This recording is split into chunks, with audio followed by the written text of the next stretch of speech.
All right, so Brad Dasher here. Do the spiel. If you haven't subscribed, do it down below, whatever. Anyway, so let's get into this. This is the end of the night on Tuesday. What's today's date? August 3rd. Yeah. So I was out today for most of the day. It was a weird day to start out with. Some really low ball stuff, whatever. I had to decline a lot today. But made a pretty decent chunk of change for the amount of time that I did work today. I didn't work a whole lot today, maybe 6 hours, roughly, probably closer to 5. So averaging over $20 an hour. Not quite 30 as I would like it, but whatever. So one of the things I have discovered is that with working today in particular, I was paying attention to a couple things. It seems that when you don't want to work, when you need to take a break, that's when all the orders come in. I was driving and I got some crazy orders for smoothie places and stuff, like $14, $15 orders and all that. So it is because of the distance or whatever. I think it technically would have come out to like $2 a mile if I had taken them, but I didn't have the time at that point in time to do it. Had some stuff to take care of for the family and stuff, but yeah. So to get back onto what I was talking about earlier today,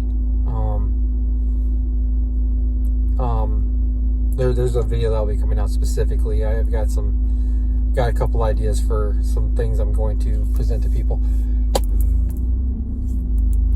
I want to set the record straight on a couple things when it comes to how I feel about this thing here. Okay? This YouTube thing with doing this. I'm not gonna lie, if I can make it to where I make some kind of monetization from YouTube, it would be great. It would help my family out. And also, here's a funny idea, and you can comment down below if you're watching this and have gotten this far, paid this much attention, is why don't we do a follow for follow type thing, subscribe for subscribe type thing. I'm completely down with doing that. We would help each other out, gain those subscribers to where YouTube's forced to monetize videos for you. It's really that simple. It's funny because no successful YouTuber will actually tell you that. At least not that I've seen, or even offer that. They get their thing and they hoard it, and that's, it's capitalism. But anyway, so today I watched some content while I had breaks and stuff, and just wanted to see kind of how the past week's been with everyone had videos about the strike and all that. And for all those guys that are making monetization on YouTube videos, they're doing their little their grab ya clickbait titles to get you to click on it and stuff. Because if you ever search YouTube for DoorDash content, they know because of their subscriber base, they're going to pop up in your algorithm for videos you might want to watch or whatever. So it's all a game, dude. One of the things a friend of mine pointed out, I don't know if any of you have seen the pictures of Fred Durst from Limp Bizkit recently. They posted a picture a song called Dad Lives or something like that, and then he posted a picture of him looking like the ultimate dad bod dude or whatever. And a friend of mine pointed out, he's like, if people think that this wasn't done on purpose, in concession with each other, the way it happened, in order to just get buzz, they're very sadly mistaken. That's the way everything is these days. We live in the YouTube culture, the social media culture of you need to do whatever you can to grab attention. My wife and I are fans of American Horror Story, and we've been watching that American Horror Stories series that they put out, and the most recent one was about YouTube influencers and stuff. And it's funny because it's the name of the game. Kids have made, generation behind me has made the internet a really weird place. And that's one of the things I want to talk about when it comes to the videos and people that I follow, I subscribe to, I listen to. For some people I follow just so I can see the content that I find aggravating and find out what the angle is or whatever. But then there's people that I follow that I really genuinely like, and I want to kind of pinpoint what it is that I like and what I don't like. So today I watched a video on a guy using the headline. There's comments in his video kind of the same affect as me, and I actually made a comment on his video as well, saying, well, I guess sometimes we just need to pat ourselves on the back, because that's all it was. It was a kid's need to feel good about himself, and one day he'll realize what that means. And it's a thing. We all need to feel good about ourselves sometimes, and sometimes we need to pat ourselves on the back. But the way he did it was really just stupid. It was more to gain more followers, subscribers, and to put more money in his pocket, which is fine. That's what we're all here for. It's a capitalist system. We're here to make as much money as we possibly can for ourselves, and it's great. At his age, I wish I had the tools that we have nowadays. Okay? So, but that's where I also come into, there's an arrogance to it, to where it's making fun or belittling the people that are struggling. And I am a person who has had to work for everything I've ever had in my life. I've gone through every possible thing you can think of. I've been through one career. I'm on my on my third technically. Third career. I have kids. I have been through a divorce. I've lived through an abusive childhood. All this other stuff, So it's, it really sucks when it's people coming from a place of privilege. And I don't know this dude's full story, but the person that he presents on YouTube isn't real. And that's what I have a hard time. And then there's other people that have like their little spiel where it's all about making money, okay? But people fall into that trap. It's just, they are at the top of the algorithm because of the amount of followers that they have. And it sucks, but hey, whatever. But I wanted to shed some light on some people that I really do like. I really like DoorDash Dad, because I feel like I think he might be the same age as me. I'm not sure, or maybe a little bit older. I'm not sure. And then there's another guy named Pedro who I was actually going through his channel today. I was watching some of his most recent videos, and he just had a baby and stuff. And I'm not sure if it's his first kid. If it is his first kid, I totally feel you, dude. I know exactly what you're going through with the sleep schedule. You just gotta sleep when you can sleep.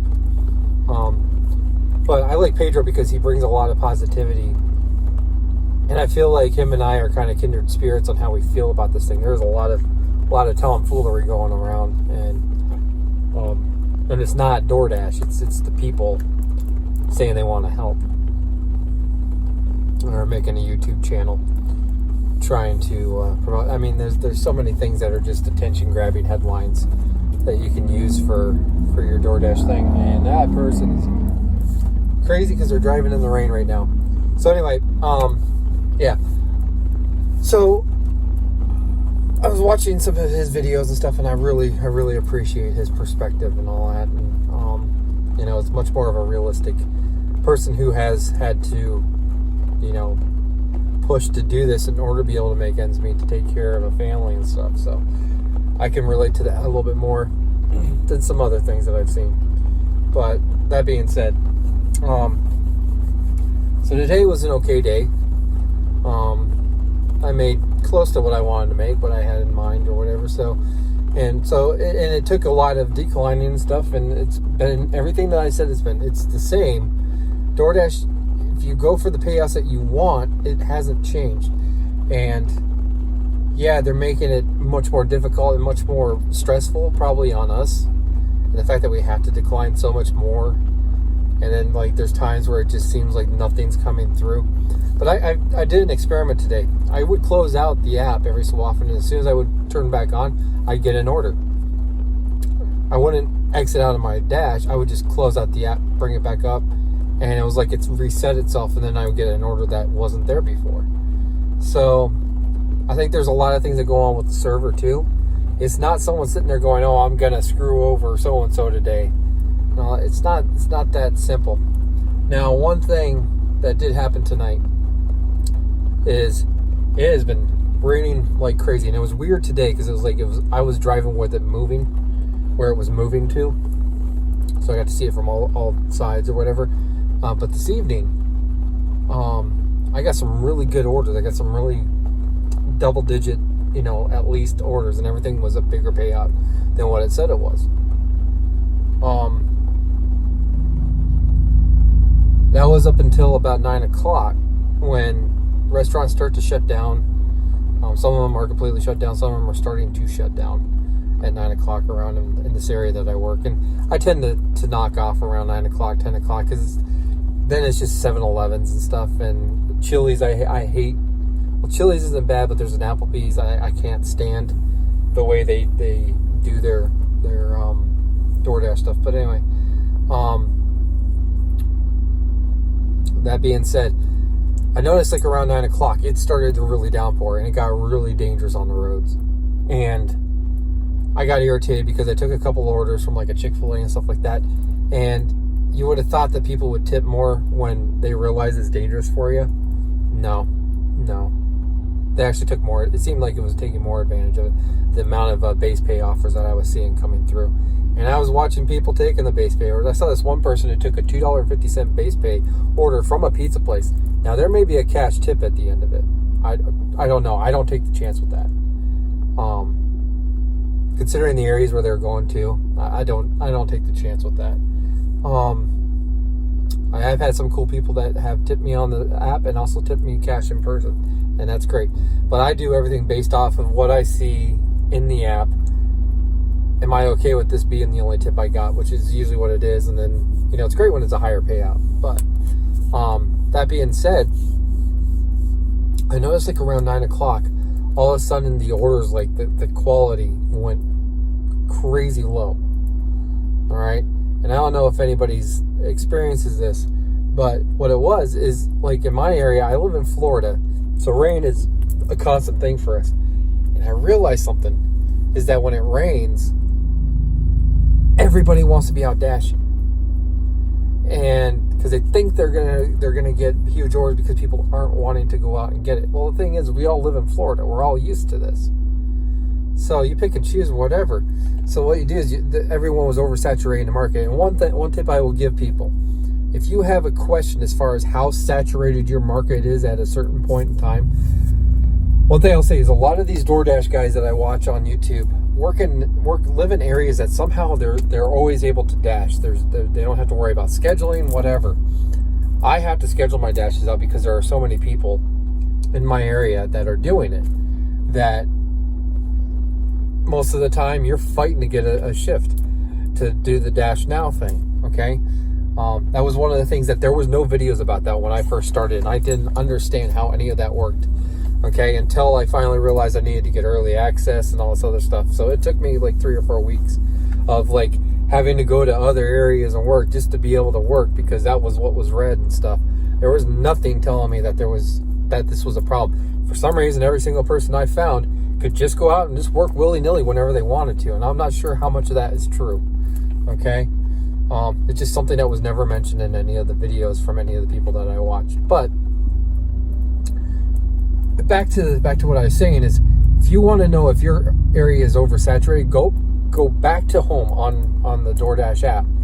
Press on the thing onto the left and say back to home, and go look at the schedule and look at the times that are whatever area you're working in that are available. If that hour or 2 hour block that you're out has nothing available, that means that they have filled up every single shift that they have possible. And Pedro brought up something in one of his videos about something like that. He didn't know how that works. And from what I've seen is DoorDash has a set number of people that they need to work in order to fully staff the area. And I would assume that it means each person gets at least 1 order an hour. That's my assumption. Spread out over this area based on what sales were the previous year, most likely. Okay, it's much like we did when I worked for Walmart. Everything was based off the previous year's sales on what you were trying to project for what you were going to do that year. Okay, so from what I've seen, and when it comes to scheduling, I've noticed this, is that because I schedule every single dash that I do, and I do it in a weird way that I'm not going to get into right now, but just understand I take pretty much entire days and work what I need to work. And because, once again, I can't just do the dash now thing. So one of the things I've noticed is that the way DoorDash is set up in my market is that there's like a 12 a.m. to 4:30 shift always, and then it's always 5:30 to midnight. So those are the wide-ranging things. There's an hour gap for whatever reason that there is no shift. Okay, and what I've noticed is that people come in and pick and choose what they want to work, and that's where you get these all sort of staggered things. Like you'll get like a 7 to 9. And then the next thing's like 11 to 3 or something like that. It's because they filled up people that are taking those straight all day things, or taking just 4 hours or whatever. They fill up those slots that they need, and then you get these staggered things eventually throughout the week. It's usually in my area, it's so busy that within like a couple hours, if you haven't gotten on there, you're screwed. You just have to fight on the day of to try to get a schedule, because people dip out, early once they get to a certain point or whatever, fatigue or whatever. So, once again, like I said, go back out, look at what the schedule's like in your area, and see if your time that you're out you can't find it on there. That means that they have filled all the slots they need as far as getting people out to work for that day. And that's where that busy and very busy thing comes out, is when they don't have enough. And I'm not sure what the number is, but it seems like when there are like 3 or 4 shifts available, that's when they go busy. And then when there's like 8 or 9 available for a certain time, that's when it's very busy. It's coaxing people to come out and work. Okay, everything's built on trying to coax people to come out to work. So just be careful, be aware of that, and also be aware that if you're in an area where you're declining a lot of orders, eventually you're going to need to move from that spot. Okay, this is something I realized early on. It was probably like my second or third day of working DoorDash. I realized that if I'm declining these, that means people are coming to take the orders that I am declining. So what happens when they're done delivering that order I didn't want to take? Well, they're going to be in that area. So now they're also a factor into the algorithm of what I'm fighting with. Okay, so I tend to realize that, and I go to a different hotspot. After it's like 4 or 5 orders that I've declined, I'm like, okay, that's 4 or 5 drivers coming this way now. So, and I got a video about that coming out, but I'm not going to get too much into depth about that. You can watch the little short tip thing I'm going to do. So that's it for tonight. I made a pretty good chunk of change. I went and stopped at the grocery store and got some stuff for the wife and I for tonight. Taco night, Taco Tuesday. Homemade tacos. So I hope everyone made their goals today. It's a scary time. And like I said, I have a very hard time with people who are bullshitting others. And there are some bright lights out there in the world. And I hope that one day I prove I can be one of those. But if not, hey, I'm making these so I can refer to them back. Later on, I can show my kids, or my grandkids, this is how pissed off Granddad was back in these days. So, anyway, have a good night. We'll see you tomorrow, most likely. I'm not sure what I'm going to work tomorrow, but I'm probably going to work tomorrow because I think I have to. So, anyway, see you later.